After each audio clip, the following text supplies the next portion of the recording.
Welcome to Stuff You Missed in History Class from HowStuffWorks.com.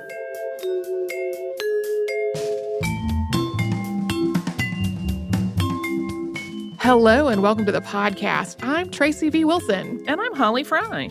Earlier this year, the folks at Focus Features came to us about doing a podcast related to Mary, Queen of Scots, to coincide with their new film, also called Mary, Queen of Scots. Mary Stuart, as she is also known, has made several appearances on our show before. Previous hosts talked about the death of her husband, Lord Darnley, as well as her lengthy rivalry with Queen Elizabeth I.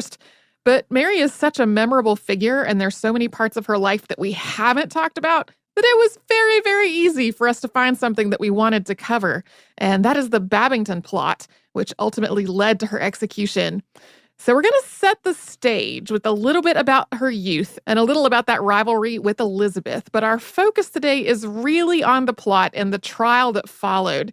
And since this is an episode about the Stuarts, Mary's beheading is only one of the gruesome executions that we're going to discuss. Yeah, there was definitely a trend in those stories where there is a lot of violence. There's a lot of killing each other in very grisly ways. Yeah, this is one of those times, pretty much any time, but especially when we talk about the Stuarts and the Tudors, I kind of have that thing of like, who would want that job? Because no one's safe. Like, it's one thing to have a stressful job, and I guess if you really want power, there's a draw, but I would be like, no, I'm not part of the royal family, thank you. I would completely excommunicate myself, but that is neither here nor there, so we will get into Mary's story. Mary Stuart was born on December 8th, 1542 in Linlithgow Palace in Scotland, and her parents were James V of Scotland and Marie of Guise. She was their only surviving child, and less than a week after Mary was born, her father died. Mary became Queen of Scotland at the age of 6 days old, with her mother acting as regent. Mary spent most of her childhood and young adulthood in France, not in Scotland. She was sent there to be fostered and to escape an unwanted marriage to Henry VIII's son, Edward. And then on April 24th of 1558, she married Francis, the Dauphin of France. He was the son of Henri II and Catherine de' Medici. At the time, she was 17 and he was 14, and they do seem to have been genuinely fond of each other, but their relationship was also more like siblings than spouses. On November 17th of that same year, Elizabeth I ascended to the English throne. And that put Mary next in the line of succession after Elizabeth, which was the focal point of the rivalry between the two of them. There was a lot more than just this one issue tangled up in this rivalry, though, including religion, politics, family dynamics, ongoing tensions between England and Scotland, and ongoing tensions between England and France. Consequently, the next decade of Mary's life was increasingly chaotic and turbulent. Henri II tried to make a claim to the English throne on her behalf, but he died not long after that. That made Francis the King of France, and Mary was the Queen Consort. But then Francis died on December 5th of 1560, just a couple of years into their marriage. Earlier that same year, Marie of Guise had also died, so suddenly Mary was the Queen of Scotland, the Dowager Queen of France, a widow, and an orphan, all at the same time. She was 18. Marie of Guise's death also meant that Scotland no longer had its regent, and Mary returned to Scotland to take the throne in 1561. But she immediately ran into all kinds of problems. Her upbringing and manners and education were all very French, so some Scots considered her to be an outsider. She was also Catholic, but Scotland at that point had become a Protestant country, and returning to Scotland had amped up the tension between her and Elizabeth even more, since it meant that Mary and her claim to the English throne were right there on the same island with Elizabeth instead of somewhat out of the way in France. In 1565, things got even more dramatic. Mary married her cousin, Henry Stuart, the Earl of Darnley. Since Darnley was both Catholic and a Stuart, Elizabeth was highly suspicious of this match and of the motivations for it. It really was just an impulsive marriage that Mary made for love, but it did not go well at all. Case in point, Darnley and his men murdered David Rizzio, who was Mary's secretary and favorite, and they did this in front of her at dinner while she was about 6 months pregnant. Charmers, everyone. And then Darnley himself died under very mysterious and extremely suspicious circumstances. We have a previous podcast on that as well, but the one-sentence version is this. He was found strangled outside the house he was staying in after it exploded. Mary then got married again to James Hepburn, the 4th Earl of Bothwell, who had been one of the prime suspects in Darnley's death. There were also a lot of rumors that Mary and Bothwell had been having an affair and had conspired together to kill Darnley. Mary's marriage to Bothwell was also strange. It wasn't totally clear whether he kidnapped her or whether she willingly eloped with him, but regardless, immediately before their marriage, he divorced his wife, Jean Gordon, under very shady circumstances. Mary's sudden marriage to Bothwell caused her to lose the support of a lot of the Scottish nobility. Bothwell and his opponents each raised armies, but the French ambassador arranged peace terms before any of this could actually result in a war. Mary surrendered on June 15th, 1567. After she surrendered, Mary was forced to abdicate in favor of her son James, making him James VI of Scotland. James's father had been Lord Darnley, and since James was a little over a year old, Mary's half-brother, James Stuart, Earl of Moray, was named as the regent. As for Bothwell, he was eventually arrested and died after spending 5 years in solitary confinement. Mary spent the next 11 months imprisoned at Lochleven Castle. After one failed escape attempt, she managed to leave the island on May 2nd, 1568. Willie and George Douglas, ages 16 and 18, were involved in both escape attempts. In the second, they had a set of fake keys to the castle made, and they swapped those for the real ones at dinner, taking the real keys right off the table, concealed in a napkin. This castle was on an island, and once she was free of it, Mary rallied an army, she denounced her half-brother, and she announced that she had only abdicated under duress. She started planning to take back the throne of Scotland by force. She didn't succeed, though. She was defeated by Moray's forces at the Battle of Langside. At this point, Mary was really out of options in Scotland, so she fled to England. In spite of the ongoing, layered tensions between the two queens, Mary hoped that she could take refuge with her cousin Elizabeth. This wasn't quite as far-fetched as the two queens' incredibly contentious history might make it seem. Elizabeth really was appalled at what had happened in Scotland because Mary was, without question, the rightful ruler of Scotland. This was not how a monarch was supposed to be treated, especially not a monarch who was her cousin. At the same time, Elizabeth wasn't at all ready to commit English troops to helping Mary take back her throne, or to give Mary a pass for all of those years of animosity between them. Instead, she agreed to allow Mary to stay in England while she convened a commission that would hold hearings into the matter of Lord Darnley's death. If Mary was complicit in Darnley's death, it would have been out of the question for Elizabeth to help her at all. This commission ultimately determined that England should not interfere in what was happening in Scotland, but it also found that Mary was not involved in Darnley's death. Elizabeth, though, was really sure that if she just freed Mary, the result was going to be a Catholic uprising against her in England. So Elizabeth had Mary imprisoned for the next almost 19 years. More on that after a sponsor break.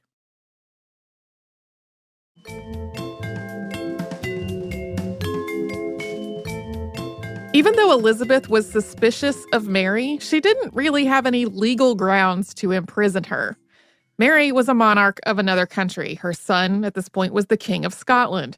England and Scotland were not at war with each other, and for one monarch to just imprison another one during peacetime wasn't really within the bounds of international law. So Elizabeth's treatment of Mary was more like keeping her under house arrest. Mary spent her first night in England in Workington Hall, and from that point on, she was kept under guard at a series of manors and castles. At first, many of them were owned by George Talbot, 6th Earl of Shrewsbury. He was Mary's custodian, or jailer, for much of her confinement.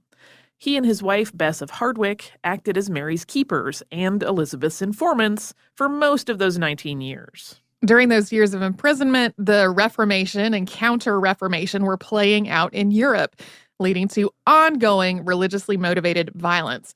Just as one example, the St. Bartholomew's Day massacre, in which French Catholics murdered thousands of Huguenots, was in 1572, while Mary was captive at Sheffield Castle. Religious strife also escalated in England during this time. Some of it connected directly to Mary and Elizabeth, because many Catholics didn't consider Elizabeth to be a legitimate monarch at all. She was the daughter of Henry VIII and his second wife, Anne Boleyn. They had become secretly married in 1533, while Henry was still married to Catherine of Aragon. Henry had asked the Pope to annul his marriage to Catherine, and when he didn't, Henry declared himself head of the English Church and appointed an archbishop who would do the annulment for him. Anne was already pregnant with Elizabeth when Henry's marriage to Catherine was annulled. And an archbishop, not the Pope, had done that annulment. So a lot of people, Catholics especially, did not consider Elizabeth a legitimate successor to the throne. They thought of her as the illegitimate child of a king's concubine.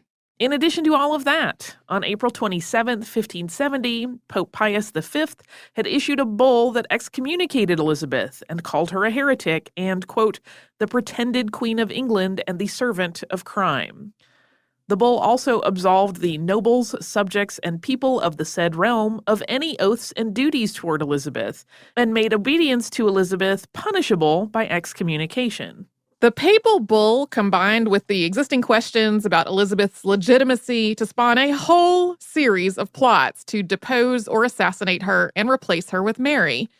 The Ridolfi plot of 1571 was named for one of the conspirators, Italian merchant Roberto Ridolfi.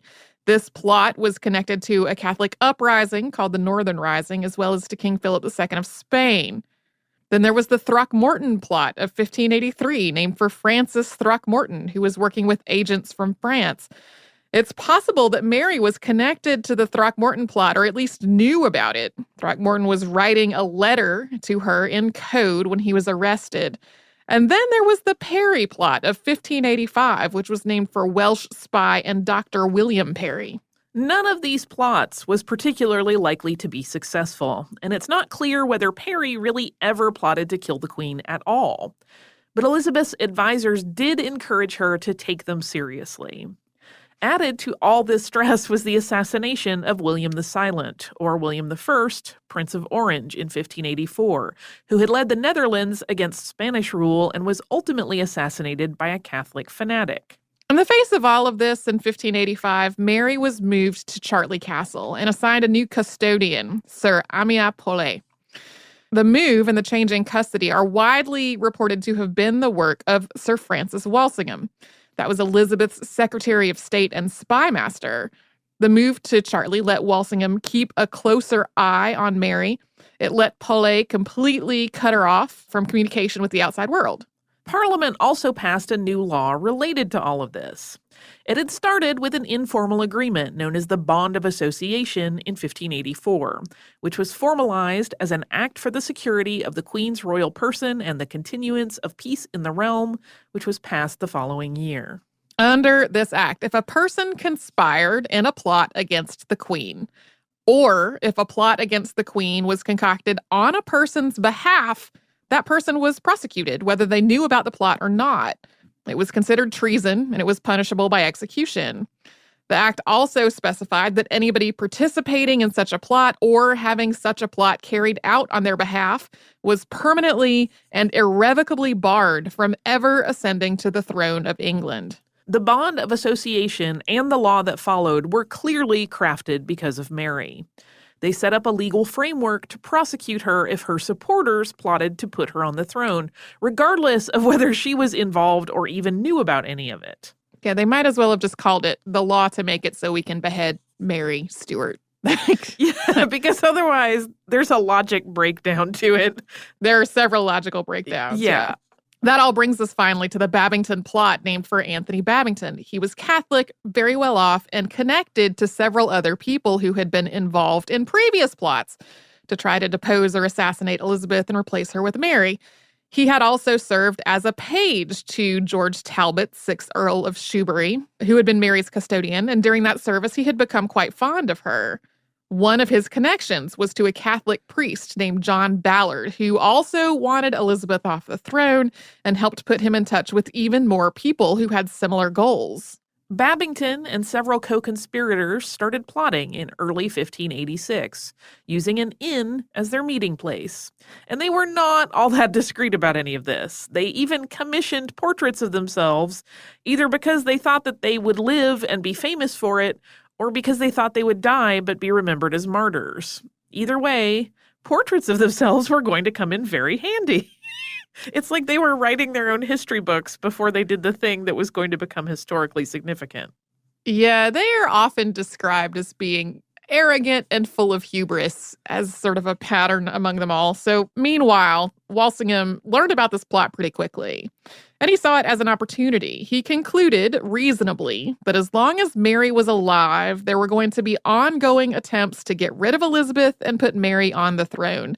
Just as reasonably, he concluded there was no way Elizabeth was going to sign off on Mary's execution without some real, concrete proof that she was involved in a plot to kill the monarch and take the throne for herself. So he allowed the Babington conspirators to continue with their plotting, and even took steps to allow them to do it. When Gilbert Giffard, an English Catholic who had been in France, returned to England, Walsingham arrested him and got him to work as a double agent.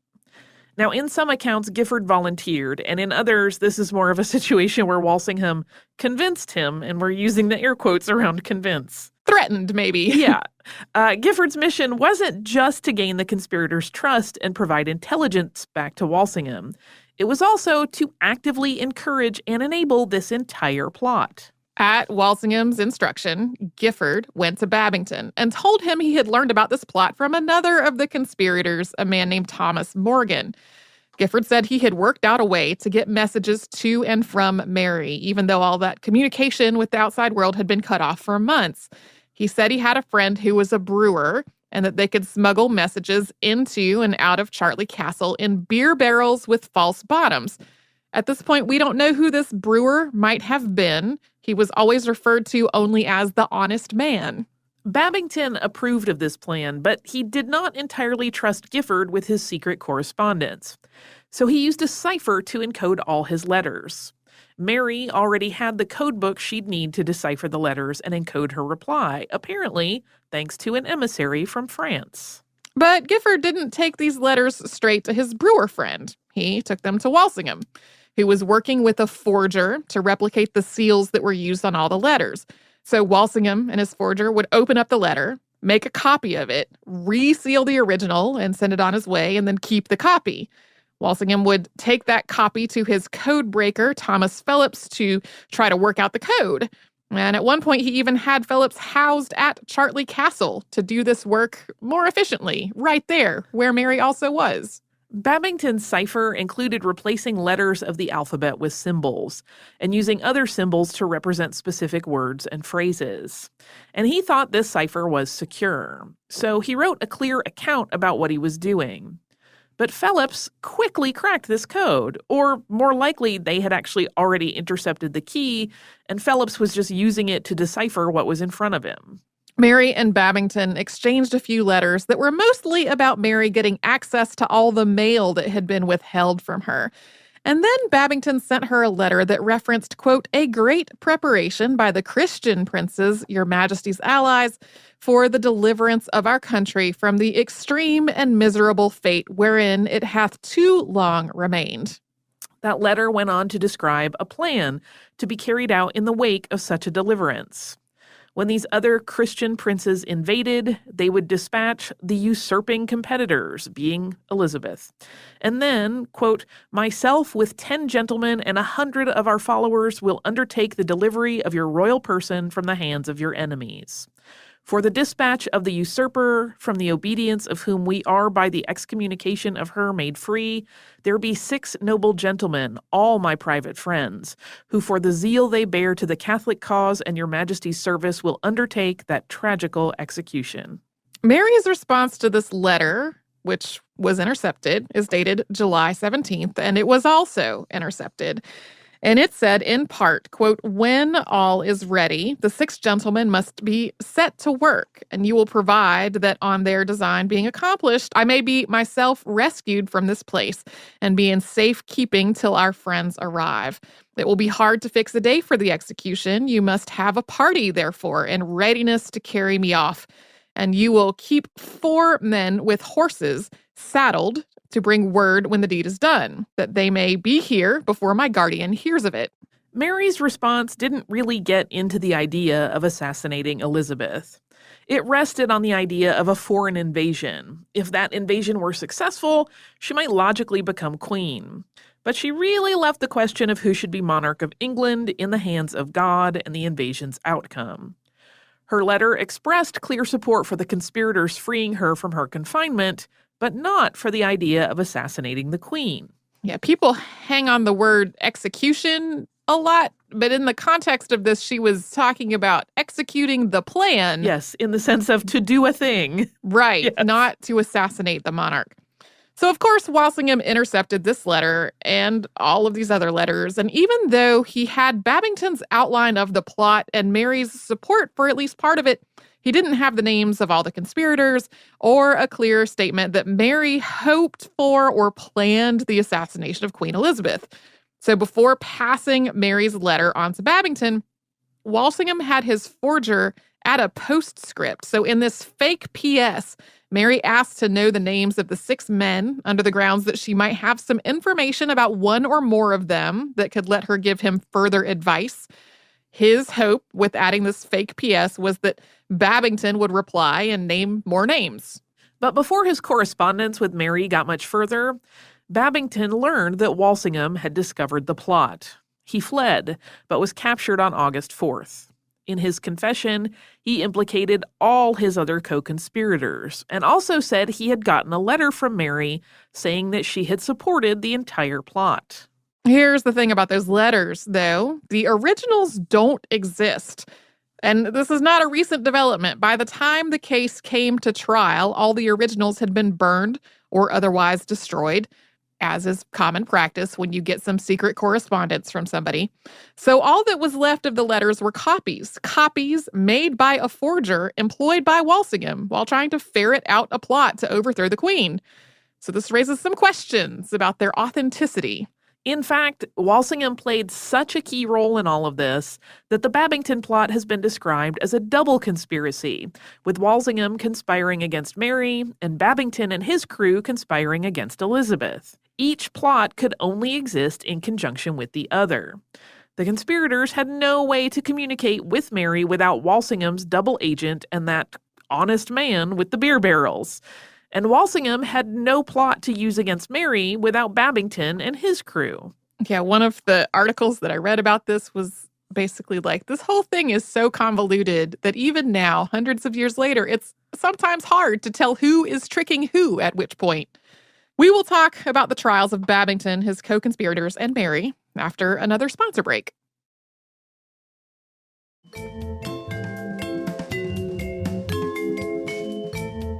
Based on his confession and the copies of all this correspondence, Anthony Babington and 12 co-conspirators were put on trial on September 13th through 15th, 1586. Initially, the men all pleaded guilty to everything except plotting to kill Elizabeth, although they all changed their not guilty pleas on that charge to guilty under pressure from the prosecution. Those portraits that they'd commissioned of themselves were also brought up as part of the evidence. The method of execution was gruesome. Babington and the first 7 conspirators were executed on September 20th, 1586. They were hanged, cut down while still alive, and then again while still living, disemboweled and castrated in front of throngs of spectators. Queen Elizabeth decided that this method of execution was excessively cruel, so when the rest of the co-conspirators were executed the next day, they were hanged until they were dead, and then their bodies were disemboweled and castrated. Mary was arrested on August 11th, 1586, while she was out riding. She was taken to Fotheringay Castle, where she was held prisoner until her own trial, which took place on October 14th and 15th of 1586.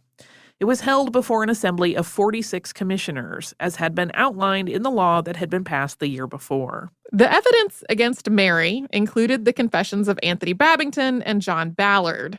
Confessions from her secretaries, Gilbert Curl and Jacques Nau, were included as well. But both of the secretaries made their confessions under duress. They were deceived into thinking that the prosecution had copies of letters that they had written and ciphered, which was not true.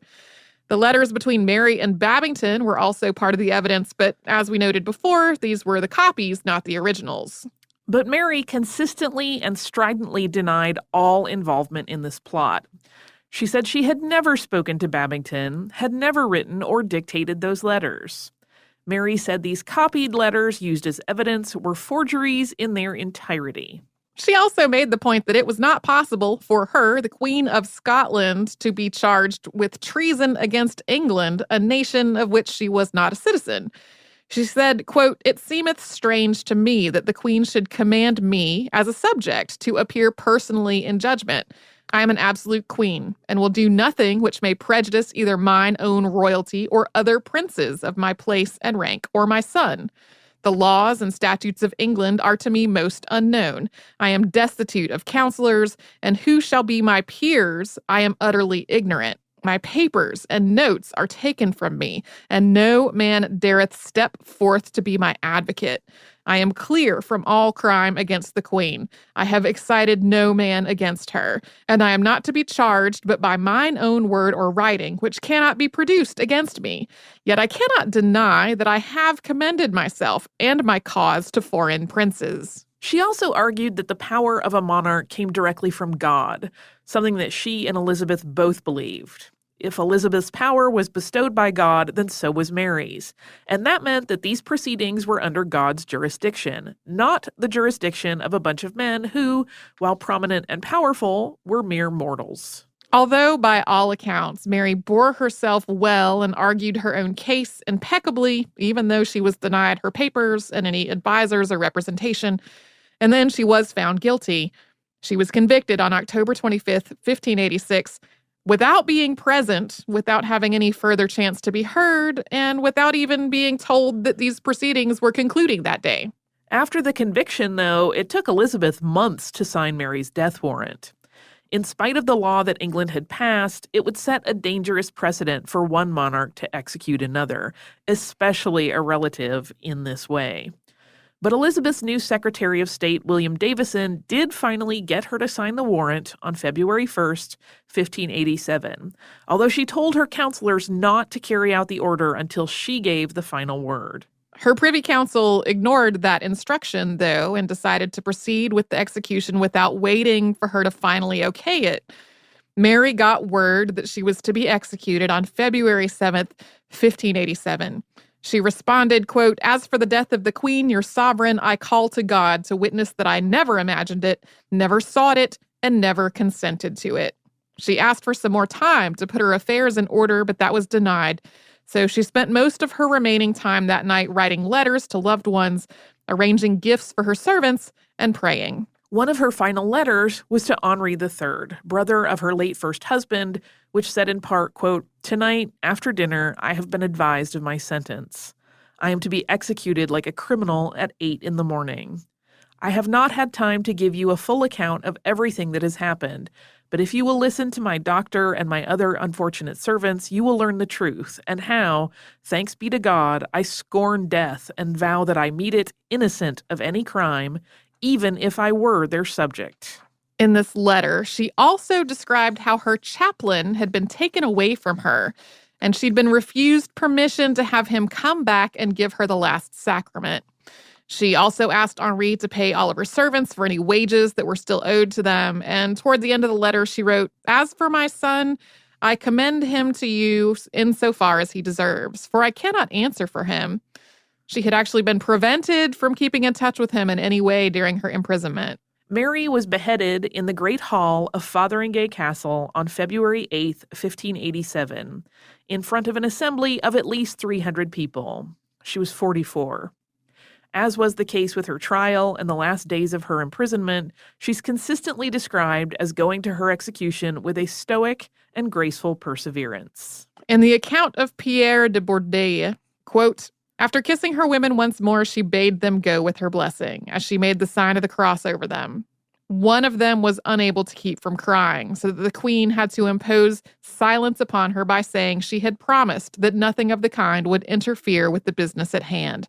They were to stand back quietly, pray to God for her soul, and bear truthful testimony that she had died in the bosom of the holy Catholic religion. One of the women then tied the handkerchief over her eyes. The queen quickly and with great courage knelt down, showing no signs of faltering. So great was her bravery that all present were moved, and there were few among them that could refrain from tears. In their hearts they condemned themselves for the injustice that was being done." Walsingham had Mary's clothing, crucifix, and prayer book from the execution destroyed, so they wouldn't be made into relics of a religious martyr. Her body was placed in a lead coffin and buried in Peterborough Cathedral. After this execution, Elizabeth really started to distance herself from it. She was outraged that Davison and her council had carried out this execution without waiting for her order, and she actually had Davison sent to the Tower. She also expressed that the manner of the execution was sacrilegious, and she knew that Catholic monarchs of other countries were going to see it as a sacrilege as well. For a time, Elizabeth's behavior was interpreted in a pretty cynical way, as though she were just trying to cover herself with a show of anger over an execution that she had actually secretly been eager for. But letters unearthed in the 1960s suggest that England's nobility was truly alarmed at her displeasure, which seemed very genuine and not something that she was just performing for the sake of appearances. Almost immediately, this whole affair became part of literature and art. There are so many paintings of the trial and the beheading. There were ballads written about the execution in the weeks immediately after it happened, and from there there have been plays and novels and poems and TV shows and movies, and many of them approach Mary as a very doomed and romantic heroine. There are certainly accounts and versions that do not take that perspective, but she's very frequently depicted with like a stoic grace and a sense of impending destruction that she couldn't really control. And of course, Mary's son James became James VI of Scotland and first of England on March 24th, 1603, after the death of Queen Elizabeth. In 1612, he had Mary's body exhumed and placed in Henry VII's chapel in Westminster Abbey. He also had a white marble tomb constructed that has an effigy of Mary on the lid. Her hands are folded in prayer, and there is a crowned Scottish lion at her feet. And then at the opposite end of that chapel, there's the tomb of her cousin, Elizabeth I. Do you have listener mail, hopefully with a little less beheading? I do have listener mail. It does not have any beheading in it, but it does still have a little bit of tragedy in it. I don't think I've read this one before.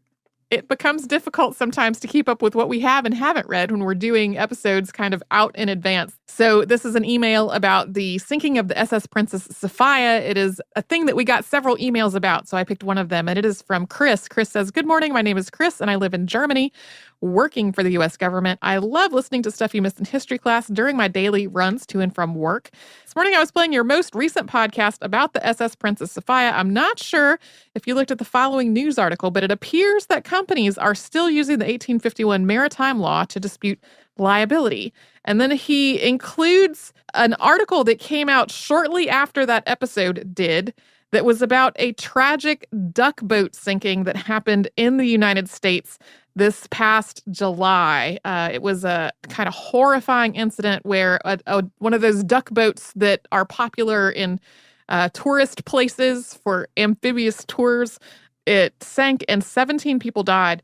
And the companies that are being sued for it were all drawing on that same 1851 maritime law that we talked about, capping the amount of settlement that the families could receive in the sinking of the SS Princess Sophia. So yeah, that is a case or a law that still exists, that's still being brought up even now in the cases of maritime disasters. So thank you to Chris and the other folks who have written to us about that.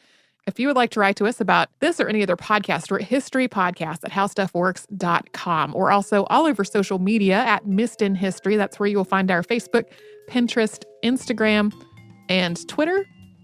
And you can come to our website, which is missedinhistory.com, to find show notes for all the episodes that Holly and I have ever talked about, including this one. And the show notes to this one includes a link to all kinds of primary sources where you can read all various correspondence and whatnot related to this. You can also find a searchable archive of every episode ever. And you can subscribe to our show on Apple Podcasts, the iHeartRadio app, and wherever else you get podcasts.